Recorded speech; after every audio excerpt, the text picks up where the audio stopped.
देश के भविष्य प्रिय विद्यार्थियों, आप सबको सादर नमस्कार। कैसे हैं आप सब? आशा करता हूं कि आप लोग मंगलमय होंगे और आप लोग अपने आज का सही ढंग से उपयोग कर रहे होंगे, क्योंकि आपको अपने बेहतर कल का निर्माण करना है।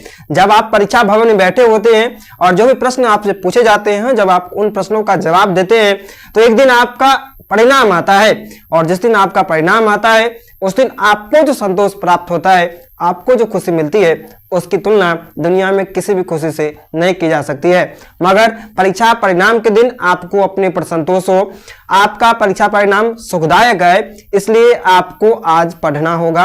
अर्थात आज का जो आपका समय है, उस समय को सही दिशा में खर्च करना होगा, बिना किंतु परंतु और इस प्रकार और वैसे कार्यों को करने से जो कि अनावश्यक कार्य है, जो कि आपके भविष्य के मार्ग के बाधक के रूप में है। यदि आप उन कार्य को करते रहेंगे तो निश्चित रूप से आपके कार्य के क्षेत्र में बाधाएं उत्पन्न होंगी और आप कतई बेहतर परिणाम हासिल नहीं कर सकते हैं। वहीं दूसरी ओर यदि आप अपना एक एक मिनट यदि अपनी पढ़ाई पर निवेश करते हैं, अर्थात खर्च करते हैं, तो आपको भविष्य में जो मुनाफा होगा वो आपको सुख देगा, वो आपको परम सुख देगा और आपके माता पिता को एक बेहतर कल का निर्माण करने के काबिल बनाएगा।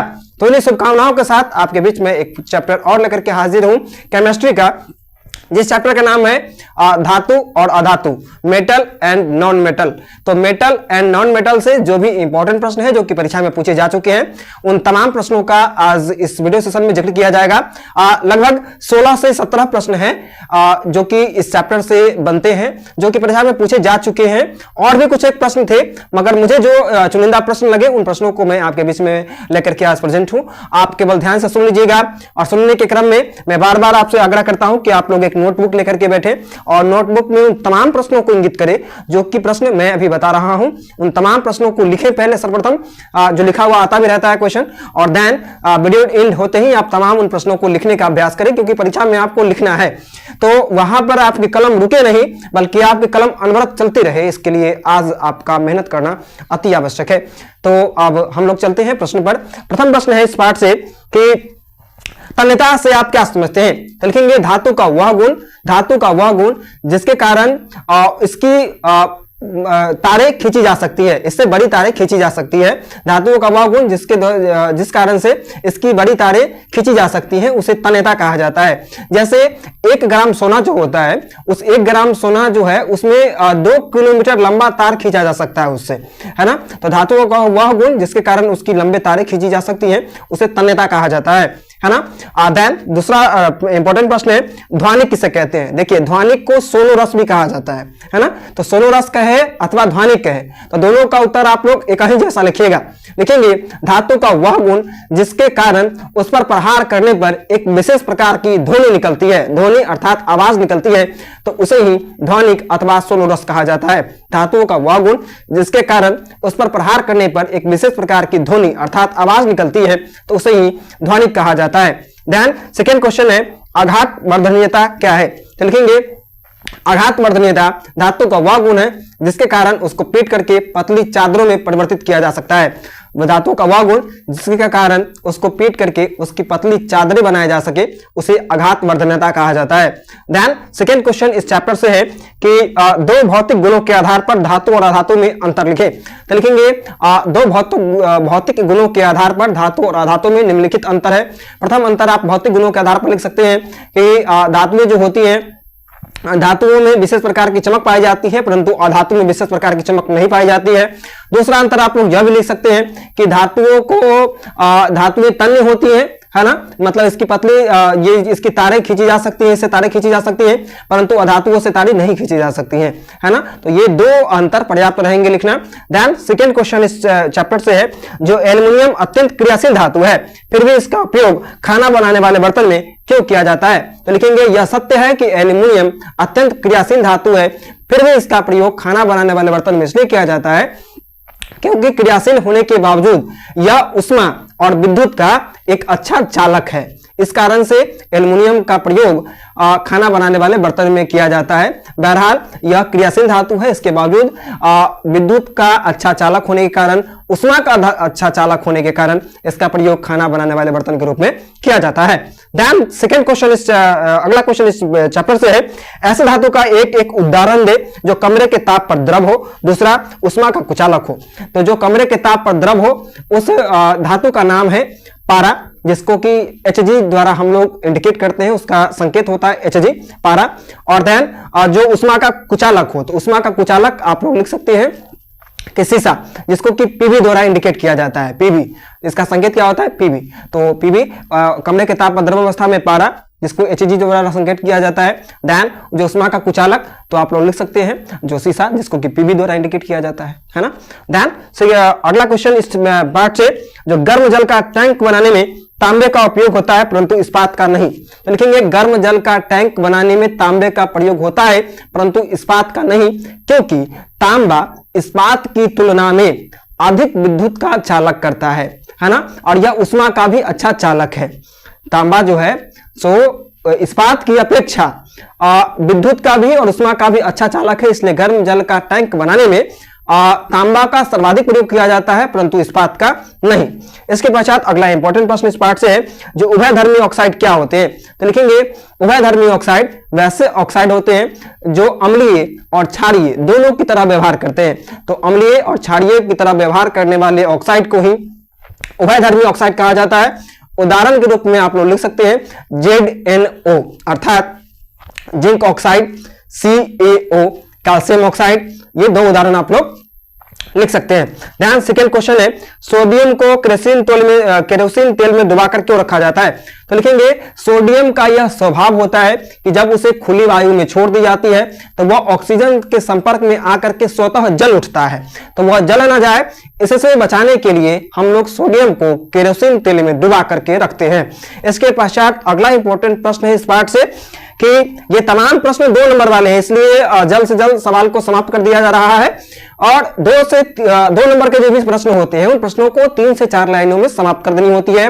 2 नंबर वाले प्रश्नों में पूरा पेज यहां से लेकर के यहां तक फुल कर देने से फुल नंबर से ज्यादा नंबर नहीं मिलता है।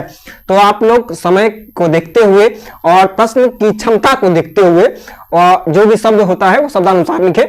वहां पर लिखा रहता है कि विद्यार्थी अपनी भाषा में उत्तर दे, मतलब ये नहीं कि आप लोग अवैछी जायछी खाइछी या पियछी लोटाइछी वाला भाषा में लिखिएगा। कहने का मतलब यह है, अपनी भाषा में लिखने का मतलब यह होता है कि आप लोग गैस की भाषा में न लिखे, आप लोग गूगल बाबा की भाषा में न लिखे, बल्कि आप अपनी भाषा में लिखे। अर्थात आपका जो मन मस्तिष्क जो उस प्रश्न को उत्तर देने का कर रहा है उसके अनुकूल, जो प्रश्न सटीक उत्तर कह रहा है उस प्रश्न के अनुकूल आप जवाब दें और अपनी भाषा का सर्वाधिक प्रयोग करें। अपनी भाषा का मतलब क्षेत्रीय भाषा का नहीं, हिंदी भाषा में ही लिखें, मगर आप अपनी भाषा, अपने विचार, अपने मौलिक विचार आप उसमें सम्मिलित करें। ध्यान, सेकेंड प्रश्न इस पार्ट से है, जो संयोजी इलेक्ट्रॉन क्या है? तो लिखेंगे किसी परमाणु के बाह्यतम कक्षा में उपस्थित इलेक्ट्रॉन की संख्या को संयोजी इलेक्ट्रॉन कहा जाता है। जैसे सोडियम हो गया, सोडियम के प्रथम कक्षा में 2 इलेक्ट्रॉन होते हैं, है ना, और द्वितीय कक्षा में 8 इलेक्ट्रॉन होते हैं और तृतीय कक्षा में 1 इलेक्ट्रॉन होते हैं। अर्थात संयोजी इलेक्ट्रॉन सोडियम में कितना होगा? तो 1 होगा, 2 8 1 होता है ना। तो संयोजी इलेक्ट्रॉन क्या होगा? तो लिखिए किसी तत्व के परमाणु के बाह्यतम कक्षा में उपस्थित इलेक्ट्रॉन की संख्या को ही संयोजी इलेक्ट्रॉन कहा जाता है। और जैसे लिख दीजिएगा, ये सोडियम एक धातु, एक तत्व जिसका यदि क्या कहते हैं, यदि लिखा इलेक्ट्रॉनिक विन्यास यदि किया जाए तो उसके प्रथम कक्षा में 2 इलेक्ट्रॉन होंगे, द्वितीय कक्षा में 8 इलेक्ट्रॉन होंगे और अंतिम कक्षा अर्थात बाह्यतम कक्षा में उसके 1 इलेक्ट्रॉन होंगे। अतः सोडियम में संयोजी इलेक्ट्रॉन की संख्या 1 होगी। ध्यान, सेकेंड प्रश्न इस पार्ट से है, जो आयनिक यौगिक का गलनांक उच्च होता है क्यों? लिखेंगे आयनिक यौगिक का यह स्वभाव होता है कि उसमें मजबूत शक्तिशाली आकर्षण बल होता है।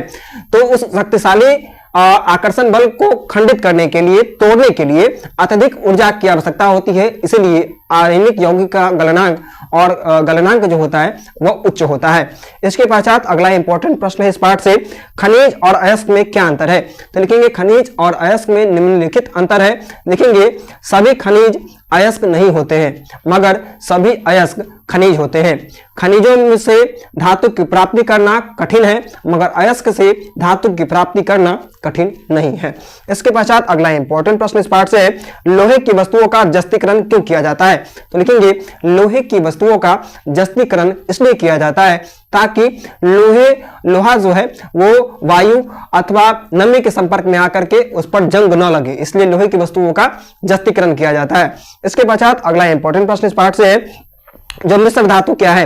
दो उदाहरण दे। तो लिख सकते हैं आप लोग, जो दो धातुओं का समान मिश्रण मिश्र धातु कहलाता है, और उदाहरण के रूप में लिख लीजिएगा आप लोग कांसा, पीतल, ये सब क्या है? तो ये सब मिश्र धातु हैं। इसके पश्चात अगला इंपॉर्टेंट प्रश्न है इस पाठ से कि यसद लेपन किसे कहते हैं? तो लोहे को जंग से बचाने के लिए लोहा अथवा इस्पात को जंग से बचाने के लिए लोहा अथवा इस्पात के ऊपर जस्ते की जो परत चढ़ाई जाती है, तो इसी विधि को यसद लेपन विधि कहा जाता है अथवा यसद लेपन कहा जाता है। इसके पश्चात अगला इंपॉर्टेंट प्रश्न जो इस पाठ से है वह यह है कि प्लैटिनम, सोना एवं चांदी का उपयोग आभूषण बनाने में क्यों किया जाता है? तो लिखेंगे प्लैटिनम, सोना अथवा चांदी का प्रयोग ही आभूषण बनाने में इसलिए किया जाता है क्योंकि प्लैटिनम, सोना और चांदी जो होते हैं इनका संचारण अत्यधिक नहीं होता है, और यह वायु और ऑक्सीजन के संपर्क में आने के पश्चात भी इसमें जंग नहीं लगता है, और इनकी चमक जो है सो बरकरार रहती है। तो इसीलिए प्लैटिनम, सोना और चांदी का प्रयोग आभूषण बनाने में ही किया जाता है। ध्यान सेकेंड प्रश्न इस पाठ से है कि लोहे की वस्तुओं को पेंट क्यों किया जाता है? तो लिखेंगे लोहे की वस्तुओं को पेंट इसलिए किया जाता है क्योंकि लोहा जो है, लोहा का ये स्वभाव होता है कि जब वह उस पर पेंट न किया जाए और वह वायु अथवा नमी के संपर्क में जो ही आता है तो उस पर जंग लग जाता है। तो जंग न लगे, इसलिए जंग से लगने से बचाने के लिए हम लोग लोहे की वस्तुओं को पेंट करते हैं। तो इस प्रकार इस पाठ से जो भी इंपॉर्टेंट प्रश्न थे उन तमाम प्रश्नों को आपके बीच में रखा गया।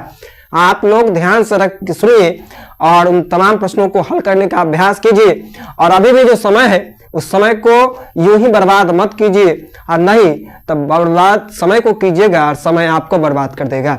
समय में बहुत बड़ी क्षमता है। इस घड़ी की टिक टिक की धुन को सुनते हुए अपने जिंदगी की धुन में बदलाव लाइए, अन्यथा आपकी जिंदगी की धुन मंद हो जाएगी और आपकी कोई परिभाषा इस जिंदगी में नहीं रहेगी। धन्यवाद।